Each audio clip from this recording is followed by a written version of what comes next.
ಭಾರತದ ಉಕ್ಕಿನ ಮನುಷ್ಯ ಸರ್ದಾರ್ ವಲ್ಲಭಭಾಯ್ ಪಟೇಲ್. ಲೇಖಕರು ವೈ.ಜಿ. ಮುರಳೀಧರನ್. ಭಾರತದ ಉಕ್ಕಿನ ಮನುಷ್ಯ ಸರ್ದಾರ್ ವಲ್ಲಭಭಾಯ್ ಪಟೇಲ್ 400 ವರ್ಷಗಳ ಕಾಲ ಪರಕೀಯರ ಆಡಳಿತದಲ್ಲಿದ್ದ ನಮ್ಮ ದೇಶವನ್ನು ಮುಕ್ತಗೊಳಿಸಿ ನಮಗೆ ಸ್ವಾತಂತ್ರ್ಯ ಕೊಡಿಸಲು ನೂರಾರು ವ್ಯಕ್ತಿಗಳು ಶ್ರಮಿಸಿದ್ದಾರೆ. ಅನೇಕರು ತಮ್ಮ ಪ್ರಾಣವನ್ನೇ ಬಲಿದಾನ ಮಾಡಿದ್ದಾರೆ. ಅವರೆಲ್ಲರನ್ನೂ ನಾವು ನೆನಪು ಮಾಡಿಕೊಳ್ಳುವುದು ನಮ್ಮ ಕರ್ತವ್ಯ. ಕಾರಣ ಅವರು ಮಾಡಿದ ತ್ಯಾಗದಿಂದಲೇ ನಾವು ಇಂದು ಸ್ವಾತಂತ್ರ್ಯದ ಫಲವನ್ನು ಅನುಭವಿಸುತ್ತಿದ್ದೇವೆ. ಈ ರೀತಿ ಸ್ವಾತಂತ್ರ್ಯಕ್ಕಾಗಿ ಹೋರಾಡಿದವರಲ್ಲಿ ಗಾಂಧಿ ಮತ್ತು ನೆಹರು ಅವರ ಜೊತೆ ಇದ್ದ ಮತ್ತೊಬ್ಬ ವ್ಯಕ್ತಿಯೇ ವಲ್ಲಭಭಾಯ್ ಪಟೇಲ್. ಭಾರತದ ಉಕ್ಕಿನ ಮನುಷ್ಯ ಎಂದೇ ಖ್ಯಾತಿ ಗಳಿಸಿದ ಸರ್ದಾರ್ ವಲ್ಲಭಭಾಯ್ ಪಟೇಲ್ ಭಾರತಕ್ಕೆ ಸ್ವಾತಂತ್ರ್ಯ ತಂದುಕೊಡುವುದರಲ್ಲಿ ಮುಖ್ಯ ಪಾತ್ರ ವಹಿಸಿದರಲ್ಲದೆ ಸ್ವಾತಂತ್ರ್ಯ ಬಂದ ನಂತರವೂ ದೇಶದ ಐಕ್ಯತೆಗಾಗಿ ಶ್ರಮಿಸಿದವರು.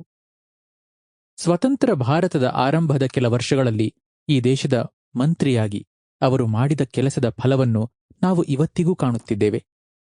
ಸರ್ದಾರ್ ವಲ್ಲಭಭಾಯ್ ಪಟೇಲ್ ಈ ದೇಶದ ಕಲ್ಯಾಣಕ್ಕಾಗಿ ಅನೇಕ ರೀತಿಯಲ್ಲಿ ಶ್ರಮಿಸಿದವರು, ಹಲವಾರು ತ್ಯಾಗ ಮಾಡಿದವರು. ತಮ್ಮ ಕುಟುಂಬದ ಹಿತವನ್ನು ಲೆಕ್ಕಿಸದೆ ಇಡೀ ನಾಡಿನಾದ್ಯಂತ ಸಂಚರಿಸಿದರು. ನಾನಾ ರೀತಿಯ ಯೋಜನೆಗಳನ್ನು ರೂಪಿಸಿದರು. ರಾಜ ಮಹಾರಾಜರನ್ನು ಸಂಪರ್ಕಿಸಿದರು. ದೇಶದ ಐಕ್ಯತೆಯ ಮಹತ್ವವನ್ನು ಸಾರಿದರು. ಸತ್ಯಾಗ್ರಹದಲ್ಲಿ ಭಾಗವಹಿಸಿದರು. ಸೆರೆಮನೆವಾಸ ಅನುಭವಿಸಿದರು. ಇಷ್ಟಾದರೂ ಸರ್ದಾರ್ ಪಟೇಲ್ ಅಧಿಕಾರಕ್ಕಾಗಿ ಆಸೆಪಡಲಿಲ್ಲ. ಜನರ ಸೇವೆ ಮತ್ತು ಭಾರತದ ಐಕ್ಯತೆಯೊಂದೇ ಅವರ ಗುರಿಯಾಗಿತ್ತು. ಆದರೂ ಸರ್ದಾರ್ ಪಟೇಲ್ ಅವರಿಗೆ ದೊರೆಯಬೇಕಾದ ಮಹತ್ವ ದೊರೆಯಲಿಲ್ಲ. ಗಾಂಧಿ ಮತ್ತು ನೆಹರು ಅವರಷ್ಟೇ ಜನಪ್ರಿಯರಾಗಿದ್ದರೂ ಪಟೇಲ್ ಅವರಿಗೆ ಸೂಕ್ತ ಸ್ಥಾನಮಾನ ದೊರೆಯಲಿಲ್ಲ.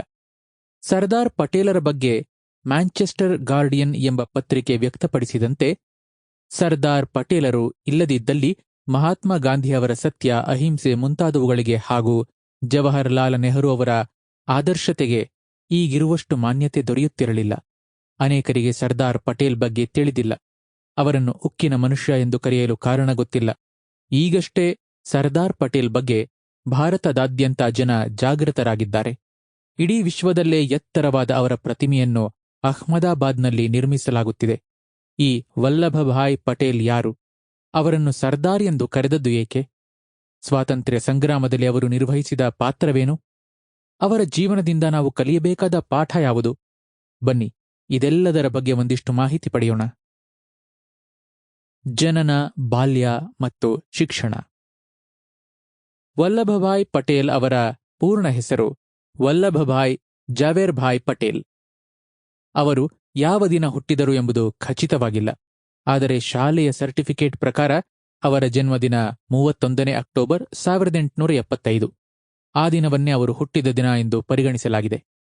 ವಲ್ಲಭಭಾಯ್ ಪಟೇಲರ ಜನ್ಮಸ್ಥಳ ನಾಡಿಯಾಡ್. ಇದು ಗುಜರಾತ್ ರಾಜ್ಯದ ಖೇಡಾ ಜಿಲ್ಲೆಯಲ್ಲಿದೆ. ಸರ್ದಾರ್ ಪಟೇಲರು ಶ್ರೀಮತಿ ಲಡ್ಬಾಯ್ ಮತ್ತು ಶ್ರೀ ಜವೇರ್ಭಾಯ್ ಗಾಲಾಭಾಯ್ ಪಟೇಲ್ ಅವರ 4ನೇ ಮಗನಾಗಿ ಜನಿಸಿದರು. ತಂದೆ ಮತ್ತು ತಾಯಿ ಅಷ್ಟೇನೂ ಶ್ರೀಮಂತರಲ್ಲ. ಒಂದಿಷ್ಟು ಕೃಷಿ ಭೂಮಿ ಇದ್ದವರು. ಶಾಲೆಗೆ ಹೋಗಿ ಶಿಕ್ಷಣ ಪಡೆದವರಲ್ಲ. ಆದರೆ ಇಬ್ಬರೂ ತಮ್ಮ ಕುಟುಂಬವನ್ನು ಚೆನ್ನಾಗಿ ನಿರ್ವಹಿಸಿಕೊಂಡು ಬರುತ್ತಿದ್ದರು. ತಂದೆ ಜವೇರ್ಭಾಯ್ ಮಹಾದೇಶಭಕ್ತ.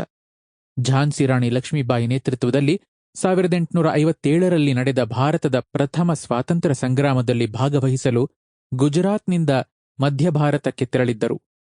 ಸಂಗ್ರಾಮ ಮುಗಿದ ನಂತರ ಜವೇರ್ಭಾಯ್ನನ್ನು ಇಂದೋರ್ನ ರಾಜ ಮಲ್ಲಹರ್ ರಾವ್ ಹೋಲ್ಕರ್ ಸೆರೆಹಿಡಿದ.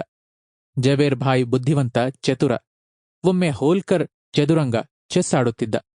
ಆಟದಲ್ಲಿ ರಾಜನು ಮಾಡಿದ ತಪ್ಪನ್ನು ಗಮನಿಸಿದ ಜವೇರ್ಭಾಯ್ ಅದನ್ನು ಕೂಡಲೇ ವ್ಯಕ್ತಪಡಿಸಿದ.